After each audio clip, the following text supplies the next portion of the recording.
Welcome, Bout Betters. I think the UFC and ESPN would like a card chock full of fantastic finishes for the TUF finale, and Dana & Company is trying to strike magic again as indicative of the first fight of the night between Martinez, a minus 286 favorite, over Guido Cannetti at plus 220. What's more important about this fight is set at 1.5 rounds as the over-under.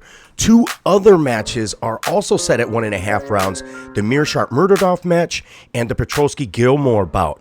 The other thing they have in common, but interesting, that each of these and those bouts is not to go the distance prop is over plus 300.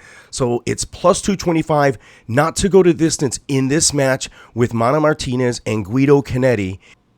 Not horrible chalk to cover because Vegas and the odds makers are certainly leaning strongly on Martinez getting a finish. And I'll speak and give a few statistics why, or at least numbers directly from the betting lines, a few of them very interesting. I'd be lying if I hadn't done some homework and don't know anything of the styles or capabilities of each of these fighters.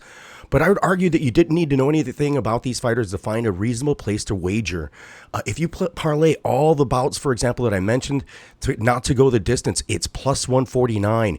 That's a possible round robin play. Most people expect a Meerschaert-Murderdoff bout, Murderdoff. It's going to be murder, though, to be murder for Meerschaert. And everybody expects Petrosky to wet blanket and destroy Gilmore. So that might be a possible play. Which ones of those parlays would you use? Would you parlay those bouts? Everyone is on Mana on this one. Mana to finish is minus 152.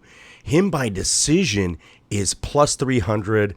Well, he's one of the three massive favorites, and one of these guys I think is going to lose. But I don't think that's going to be Mana. I mean, looking at the lines, he has the most favorable lines that project him to being a strong finisher.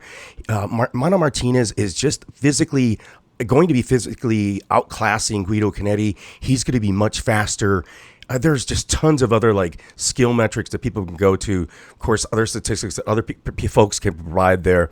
But again, I'm probably going to play Martinez as a straight, possibly with Jacoby at plus 109.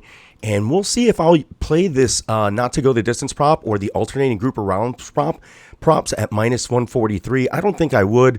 One thing that's interesting, as I mentioned earlier, the fight ending in the first 60 seconds is plus 700. This is illuminating because most fights are way up there in the plus 1200s, plus 1400s, maybe plus 900. I rarely see it get to the plus 700, which I find very, very interesting.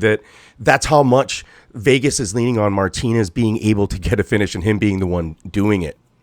So how are you going to play Martinez? Are you going to play him possibly in a parlay with Dustin Jacoby like I am? And speaking of that match, Dustin Jacoby and Darren Stewart, Vegas is really not leaning at a finish in this one. They're teetering right at the edge. The not to go to distance prop is almost even money with a slight favoritism to go to a decision. Jacoby is plus 240 to win by a finish, and Stewart a large plus 333. Stewart by TKO is plus 550, while Jacoby by TKO is plus 250. The round props are fat, and the books don't know if and when a finish will happen. The alternating winning group round props at 1 and 2 is plus 155.